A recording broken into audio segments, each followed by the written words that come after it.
Welcome to my mini on magnetism and electricity. Today we're going to talk about the relationship between magnetism and electricity and then begin talking specifically about electricity. But first let's think about how they're related. We have been talking about the electromagnetic spectrum, and you notice the words electro and magnet in that word.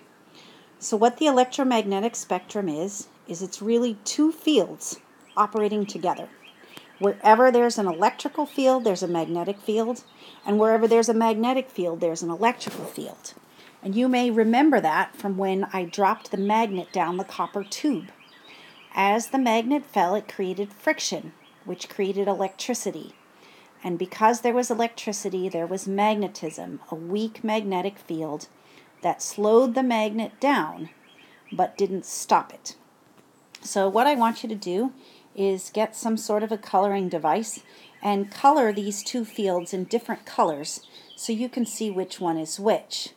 So here is one field, right? Here's the magnetic field here. I'm not doing a great job. You can do better, I'm sure. And then use a different color to color the electrical field. So you can see that they are two different fields operating at right angles to each other. Next, we're going to talk a few minutes about electromagnets. You've probably seen electromagnets before, but you just didn't realize they were electromagnets. So an electromagnet is a temporary magnet that loses its magnetism when the electric current is removed. It's a magnet that can be turned on and off. For example, in a junkyard, those cranes that move cars around, those are electromagnets. They're a very strong magnet that can pick up the cars, but then when it wants to put the car down and move it somewhere else, it can just turn that electrical current off, which turns the magnetism off. So some other examples of places where you've seen electromagnets, but you might not realize it, is one of them are the fire doors at Henley. So when we have a fire alarm, you've probably noticed that, you've probably noticed that those doors by Miss Cookin's room close themselves automatically. So they are being held open with electromagnets. And those doors are metal, and they are to prevent fire from spreading. So we want them closed if there's a fire, but open so we can get through. So they're made of metal, and they're being held open by electromagnets. When the fire alarm goes off, the electrical current is cut off, and the doors can close. Another example of electromagnets that you might not know are electromagnets are security gates. So if you've ever seen security gates, like in a fancy neighborhood, they are gates that are held closed all the time by an electromagnet. But when you go through and type in your code or put in your card, that magnetism is turned off and the gates are allowed to open. So this is an example of a really simple electromagnet, and one that you could certainly make at home. We used to make them, but those big batteries we had to use just are super expensive and run out of current too quickly.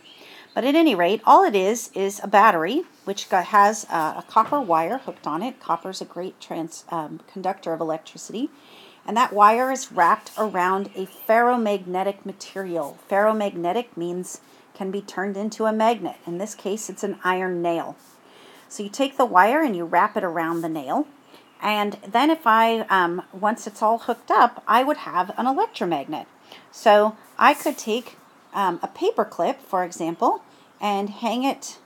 I'm going to make my paper clip red so you can see it, and I could hang it right here on the edge, and I could also hang it right here on this edge, and that would be my example of an electromagnet.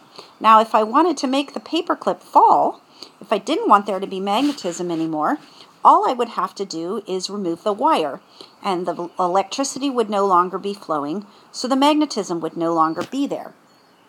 One word you should know here is a solenoid. A solenoid is a cylindrical coil of wire acting as a magnet when carrying an electrical current. So this right here is our solenoid.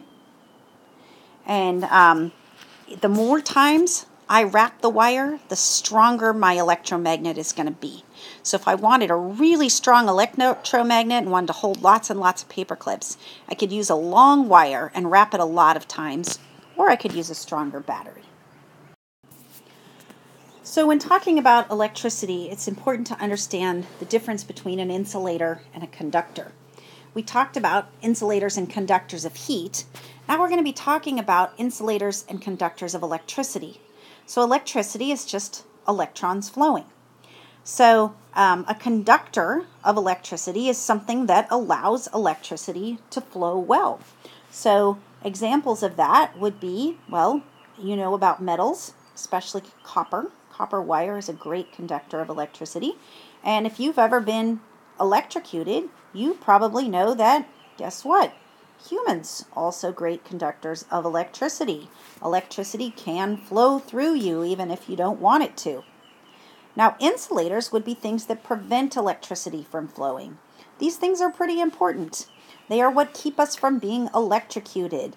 They are why wires are wrapped in plastic so that the electricity only flows through the wire and not through us. So, great examples of insulators are things like plastic, rubber. You've probably noticed that most cords are wrapped to keep that electricity from hurting us. So finally, you need to understand what a semiconductor is. Semiconductors are pretty important in the world of electricity. They're somewhere between a conductor and an insulator. And it means that they will conduct electricity in certain circumstances, but not in others. So let's think about when that might be useful. For example, inside your cell phone, there is a semiconductor. So if you've ever left your phone in a hot car, you've probably noted that it will send you a message that it's turning itself off. So a cell phone has a semiconductor in it that only allows electricity to flow at certain temperatures. So as soon as it gets too hot, electricity stops flowing. Another one is called a surge protector, which you probably have one in your house if you have expensive electronics. Kind of looks like a power strip, but it's maybe has some colors on it, and it's a lot more expensive than a power strip.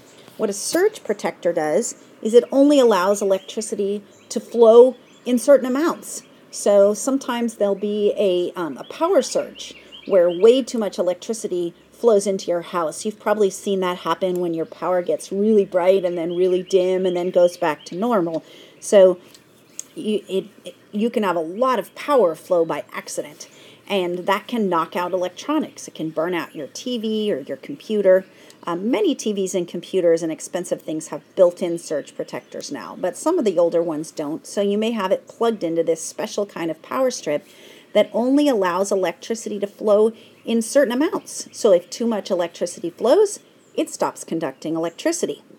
Now, a diode is another kind of semiconductor that is pretty important. LED lights stands for light emitting diode. They're super useful because they create very bright, efficient lights. And the way they do that is they only allow electricity to flow in one direction. So if you think about it, when everyone is in the hallway and trying to go two different ways, it's kind of inefficient, right? But if everyone was only allowed to walk in one direction in the hallway, it'd be a lot more efficient. So diodes allow electricity to only flow in one direction, creating very small and efficient lights. Finally, the semiconductor you should know about is called a transistor. And you've probably seen a long time ago, electronics used to be really big. Computers would be like the size of a house. And then they got to be the size of a room. Then they got to be the size of a piece of furniture. And now pretty much they're the size of your cell phone. So the reason that computers were allowed, or technology was able to get smaller and smaller and smaller, is thanks to transistors. So a transistor is a semiconductor that basically allows a large amount of current to flow in a small space. So the reason we used to need so much space in electronics had to do with heat and how we cooled things. And so a transistor allows a large amount of current to flow in a small space without producing all that heat. So you can thank transistors for the fact that your little computer, aka cell phone, fits right into your hand. All right, so now you're going to need to go to Blackboard and fill out the Google exit slip for this lesson.